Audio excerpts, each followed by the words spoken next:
So we have various methods for preventing polio. We haven't had a case of polio in the United States for many years, so that does speak to the effectiveness of these vaccines. So there are two different forms of the polio vaccine, IPV and OPV. In the United States, we use the version known as IPV, which is the inactivated poliovirus vaccine.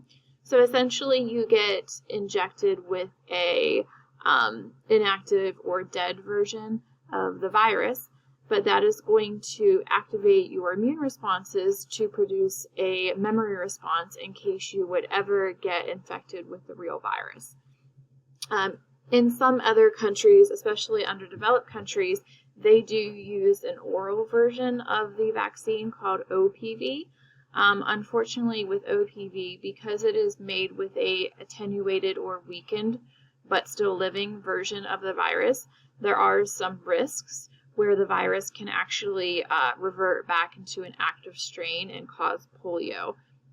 So we do not use OPV in the United States for that reason, but in many third world countries, they still do use OPV because of the ease to administer the vaccine. It can be administered orally, so you don't have to have like sterile needles as you would need to have with IPV. So both vaccines are still used, but in the United States, we use IPV because of the risk associated with OPV. Polio is the next disease on the list to be eradicated. So if you remember from our previous lesson, smallpox was the first disease to be eradicated, which means it's no longer found naturally in the environment. So essentially, people don't get smallpox anymore. Polio is next. They have, because of the effectiveness of the vaccine and distribution of the vaccine, they have been able to isolate polio to only 3 countries now, Nigeria, Afghanistan, and Pakistan. So the goal is eventually to eliminate it from those 3 areas as well, those 3 countries as well, and then that will render polio eradicated. Unfortunately, there have been some setbacks with individuals refusing to vaccinate their children with the polio vaccine. Obviously, that's a concern, especially with modern day travel. If someone came from an area where they had polio into the United States and there were children that weren't vaccinated, it would be very easy for a child to acquire polio and then potentially spread it to other children, and then before we know it, we could have an active outbreak of polio. So there are concerns regarding the anti-vax movement with the polio vaccine, but overall, polio is trending to be the next disease eradicated as long as we can maintain efficient use of the vaccine. So the next disease we'll talk about is a collection of diseases known as prion diseases. Prion diseases are diseases that are caused by a misfolded prion protein. So we all have what we call prion proteins in our brain tissue. Prion proteins, when folded properly, are very important and they help maintain brain cell structure. They only become problematic when they are not folded properly. When they are not folded properly, they no longer can perform their function and brain cells degenerate or die off. And ultimately, the brain starts to resemble a sponge due to brain cell death, where we have large holes in the brain tissue. So if you get infected with this misfolded prion protein, it basically leads to brain degeneration and a disorder known as transmissible spongiform encephalopathy. It's a mouthful. We often just say TSE. TSEs are neurodegenerative diseases. So these are diseases where the nervous system tissue degenerates or dies off. They have long incubation periods, meaning from the time you become infected with the misfolded prion protein to the point where you develop the first sign or symptom is a long time. On average, the incubation period for a TSE is about 15 years. So you have 15 years before you would show signs or symptoms once you become infected, which is exceptionally long. I mean, something like COVID-19, the incubation period was 3 to 5 days, so 15 years is a really long time. So very long incubation period, but unfortunately a very rapid progression, meaning once the signs and symptoms start, it progresses very fast. Most patients succumb to the disease within a year. So the TSCs get named different things depending on which animal gets the disease. The only form that we need to know for this class is the human form, as you guys are, most of you are going into healthcare. And that human form of a TSC is known as CJD, or Creutzfeldt-Jakob disease. It's the same disease in other animals, we just give it different names depending on the animal. So for example, if cattle get it, we call it bovine spongiform encephalopathy or mad cow disease. Deer can even get it now, and we call that chronic wasting disease. But it's all the same thing, really. It all comes down to the misfolded prion protein getting into the nervous system and ultimately having a domino effect and causing all your properly folded prion proteins to also misfold as well. And then ultimately that leads to the brain cells dying off or degenerating, which over time does substantial damage to the brain, and our brain becomes spongiform-like, which basically means that we get huge holes in our brain, and that obviously can lead to various signs and symptoms that we'll talk about next. So, like I said, the incubation period is quite long. So once you become infected with a misfolded prion protein, you would have approximately 15 years before you would start to experience signs or symptoms.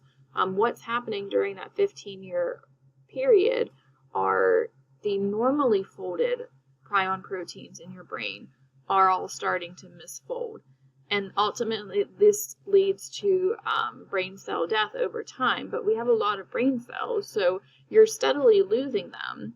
But it takes a long time to lose enough to the point where you would start to experience signs or symptoms. So that's why we have such a long incubation period. But eventually, you would get to that tipping point where you would lose enough that you would start to experience signs or symptoms. The signs and symptoms are highly neurological because of the impact on the brain. So altered behavior, memory loss, impaired senses, delirium, even things like hallucinations. Since the nervous system controls the muscular system, ultimately it would lead to muscle contractions, and then eventually it does, typically 100% of the time, result in death. And like I said, typically long incubation period, but once these signs and symptoms start, most individuals are gone within a year. So, unfortunately, for prions, there is no treatment. They're a misfolded protein, so you can't treat it with antibiotics. It's not a bacteria.